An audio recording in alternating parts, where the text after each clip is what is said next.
ప్రతిరోజు Muslims ఖురాన్ని, Christians బైబిల్ని చదువుతారు. కానీ మన హిందువులు అసలు ఏ బుక్కులను చదవరు.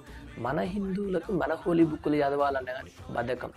ఈ విషయం పక్కకు పెడితే హిందువులు పురాతన కథలు విని, హిస్టరీ గురించి కొంచెం తెలుసుకొని, వాళ్ళ ఫ్యామిలీ ద్వారానో లేదా చుట్టుపక్కల ఉన్న ద్వారానో తెలుసుకొని దేవుళ్ళ మీద భక్తి పెంచుకుంటారు. రీసెంట్గా చాలా ఇన్సిడెంట్లు జరుగుతున్నాయి. మత మార్పిడి చేయడం, ఇంకా హిందువులని కాలబెట్టడం. ఇదంతా హిందువులు దృష్టి పెట్టుకొని వాళ్ళలాగానే మేము కూడా చెయ్యాలి అని ఆలోచించి వాళ్ళు కూడా వాళ్ళ హోలీ బుక్ని అంటే భగవద్గీతని చదవాలి అనే ఆలోచన వచ్చి భగవద్గీతని వాళ్ళ మైండ్లోకి ఇంజెక్ట్ చేసుకొని ఉంటే మన భారతదేశంలో హిందువులు తప్ప వేరే ఇంకా ఎవ్వరు ఉండరు.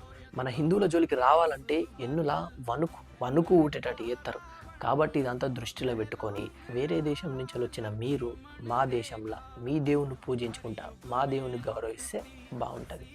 అది కాదని మమ్మల్ని మత మార్పిడి చేద్దామని మమ్మల్ని ముంచుదామని చూస్తే మీరు మా మీదకి ఎగబడినట్టు మీ మీదకి ఎగబడాల్సి వస్తుంది. 100 కోట్ల మంది 40 కోట్ల మంది మీదకి ఎగబడితే ఎట్లుంటుందో మీ ఊహకే వదిలేస్తాను. ఏ స్వీట్ వార్నింగ్ అంతే. జై శ్రీరామ్.